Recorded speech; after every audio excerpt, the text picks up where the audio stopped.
panel for you today. And what I'm going to do is I'm going to introduce them all at the beginning, and that way there's no interruptions in the flow for them. Come on in, Lisa. You can have a seat right here, front and center. So we're going to begin with Seham Eldiwany. She's right there, and she's a pediatrician. She's board certified, and she's the director of the Teen Health Center at Kaiser Permanente Medical Center in the Bay Area in California. She's also a fellow of the American Academy of Pediatrics, and most importantly, according to my perspective, is she's a board member of the Eating Disorders Coalition. So we're thrilled to have her here today. After Seham talks, then we're going to have Galen Tierney, Tala Goldberg, and Valley. I knew I should have did it with you beforehand. Can you do a shout out? We're thrilled to have these three really dynamic and articulate teens with us today. They are from the Boulder Youth Body Alliance, and they have come here on Capitol Hill before and talked to members of Congress about the importance of the FREED Act, and they're here today to tell you a little bit about that. So we're then going to have Don and Joe Radsick, and they're here from Wisconsin today, and they're going to share their story of their daughter, Kyra. They have been, so far, real strong advocates for the FREED Act and numerous letter-writing campaigns, and they're here today to talk a little bit about why the FREED Act is important, and all in the context of their experience with Kyra. And then we have Lisa Cantor. She's a lawyer, and she's a partner of Cantor & Cantor, and she has her company in California, and she's a key player for us. One of the roles she's playing is kind of leading in the country lawsuits against insurance companies who are not fulfilling their duty of covering health insurance that could be life-saving for people. So she's here to talk to you about that in her talk, Holding Insurance Companies Accountable. And then last but not least, we have Matt Wetzel. He is from Richmond, Virginia. He completed his undergraduate degree at the Virginia Commonwealth University, and he currently works there. He's doing traumatic brain injury research. He's a survivor who's the way he put it is survivor turned advocate. And this spring marks 4 years and counting for his advocacy here and coming to Washington, D.C. and talking to members of Congress and the importance of eating disorders policy. So thank you, all of you speakers, and we look forward to hearing from you. So when the first speaker is done, the next one just come up and enjoy. Good afternoon. I'd like to start by asking for a big round of applause for everybody in the room here for the energy.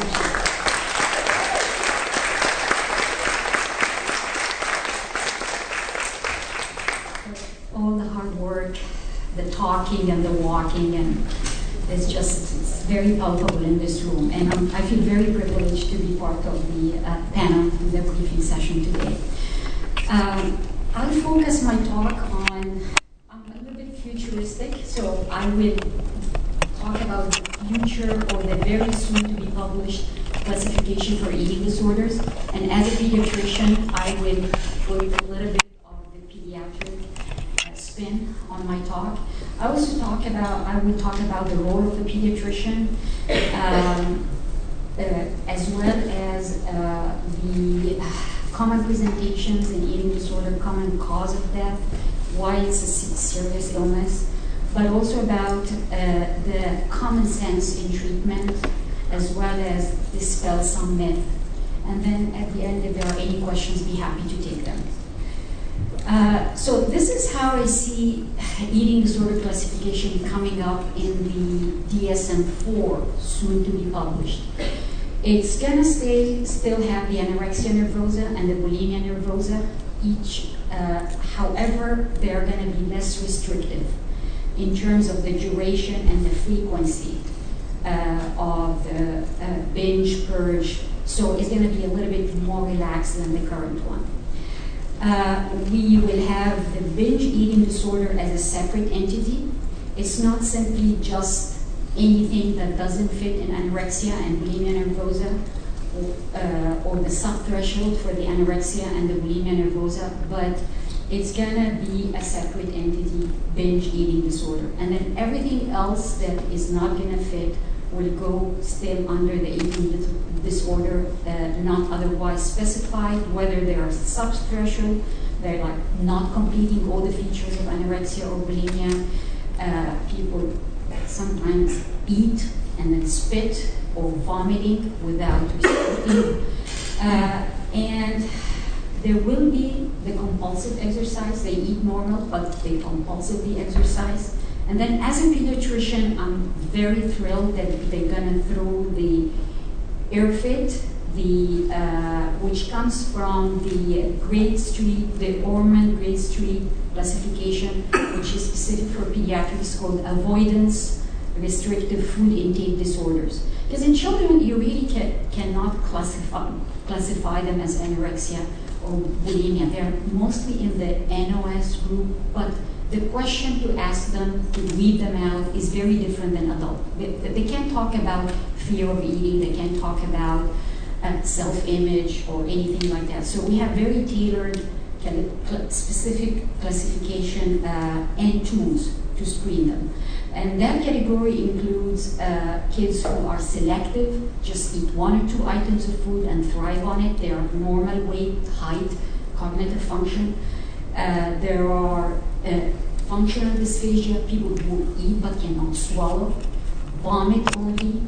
We have also the very extreme restrictive avoidance. People don't eat, don't drink, don't talk, refuse help. Some children, and they are very critically ill. Some startling facts, I think most of you know about it, being on the Hill today. 11 million Americans struggle with eating disorder. Most newly diagnosed are in the age group I work with, the 14 to 19.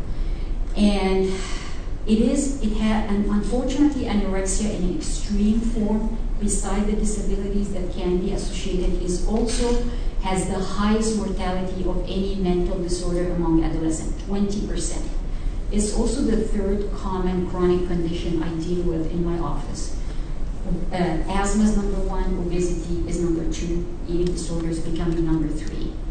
And bulimia, we don't see it as much, the classic bulimia in pediatrics, because it takes a long time to come to the surface, up to 10 years, so it's usually late adolescence, young adulthood.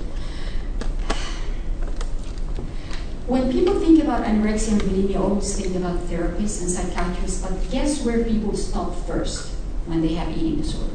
In children and early adolescence, mid-adolescence. It's the pediatrician's office. Somebody in the school suspected, the family suspected, a friend suspected. So the child or the teen is summoned to a visit, to come and visit the pediatrician. And so it's the first stop most of the time. And it's really I think a privilege that they come to the pediatrician, because most of the time we know them. Most of these kids grew in our office. We have a good bonding, so they can really confide and bond with us and give us a good history. We also have the luxury to do regular physical maintenance exam and sports physical. I see some of my teens who are involved in sports every year to clear them. So I look at the growth curve, the weight, their height, their BMI, and I can tell where they are going with it. And if this precipitous weight loss, I can ask some questions. And more importantly, in the prepubertal kids who haven't hit puberty yet, it's the flatness that can happen. An eating disorder is not necessarily weight loss in the young kids. It's failure to gain weight. And that can really go under the radar for many providers.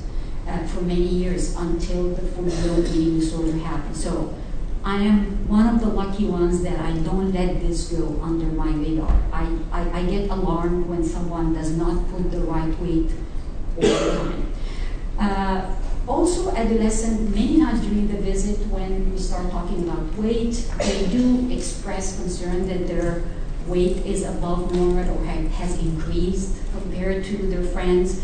So it's an opportunity for me to counsel them properly about dieting. A lot of people don't know that 50% of their food should be carbohydrate, 30% should be fat, and 20% protein. It's news to a lot of people.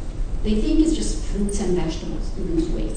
You have to keep that proportion, but in moderation. So it is an opportunity for me to teach about nutrition and good dieting, not just precipitous weight loss. And sometimes I see new patients or patients who do not really appreciate how much their weight loss is. So I have the luxury to call the parent who is sitting in the waiting room and get a better history from them. And then we conference together and confront the problem. During eating disorder week, I go out into many medical centers and speak in grand rounds and teach just very simple tool, how to screen for eating disorder.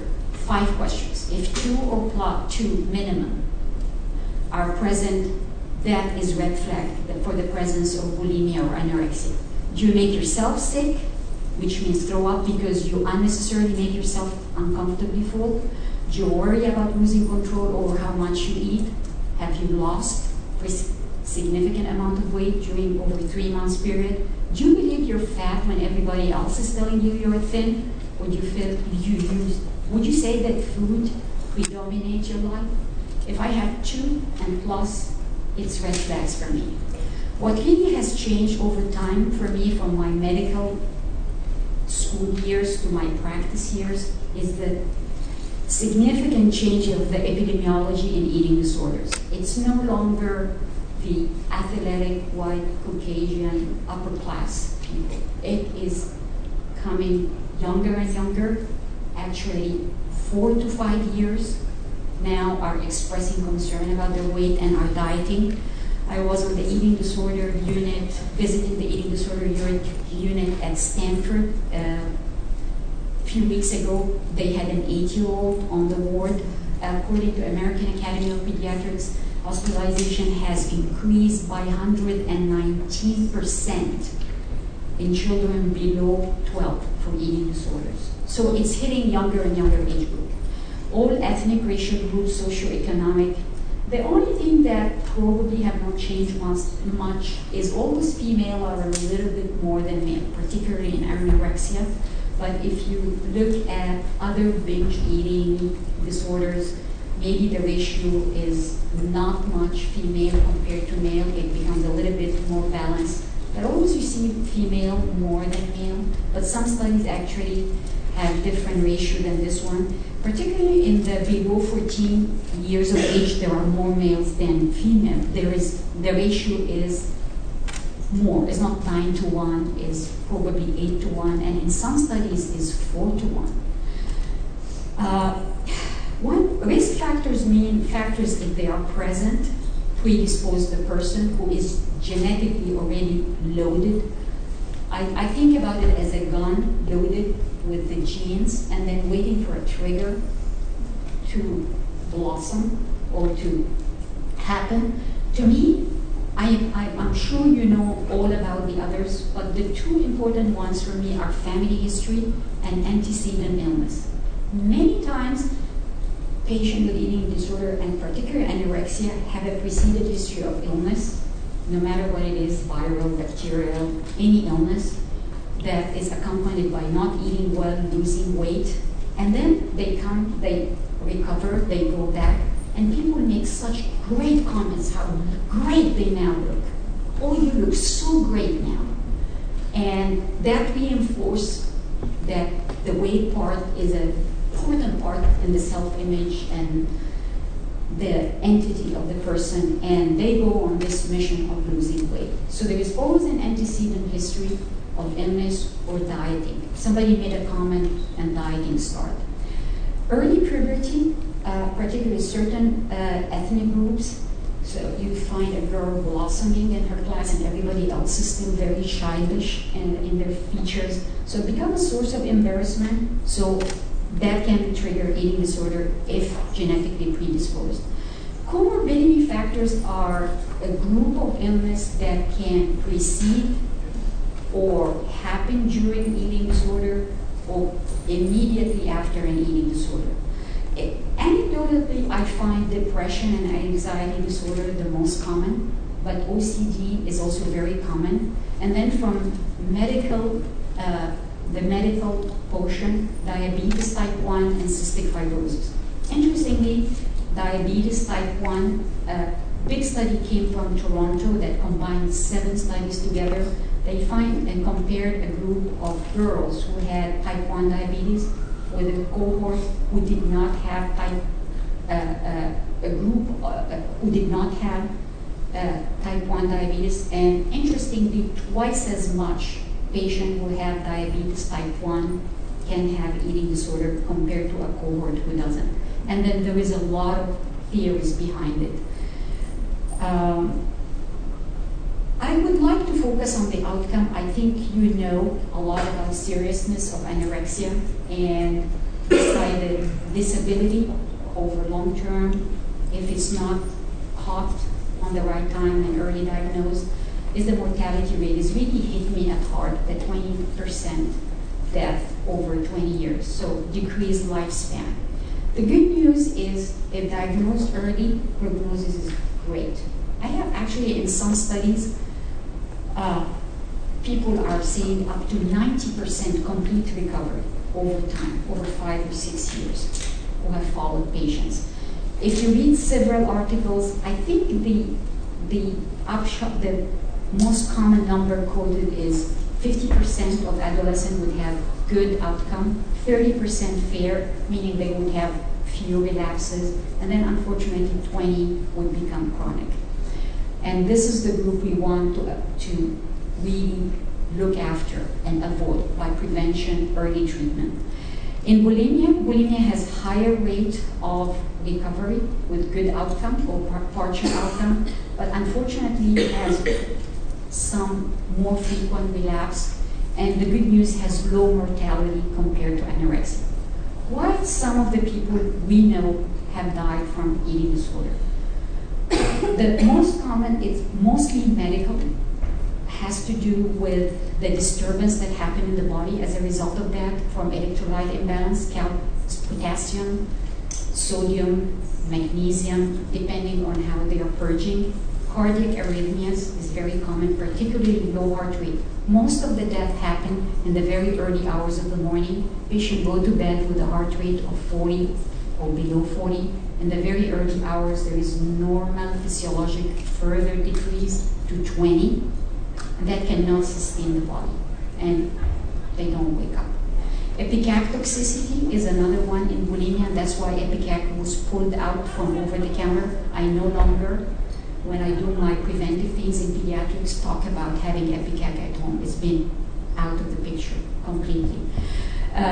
In bulimia, they used to abuse Epicac, and that leads to irreversible cardiac myopathy, enlargement of the heart muscle but not functioning.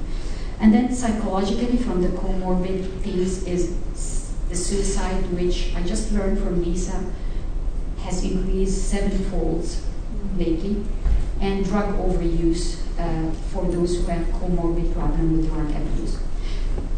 As a pediatrician, the 2 physical things that really hit me is the growth retardation and the puberty delay. Unfortunately, some of the patients who are affected in the middle of their puberty do not finish their puberty and have permanent reproductive health issues. The good news is early diagnosis is better prognosis. We need to know our rules as experts in eating disorder, how to feed well when patient is in the hospital.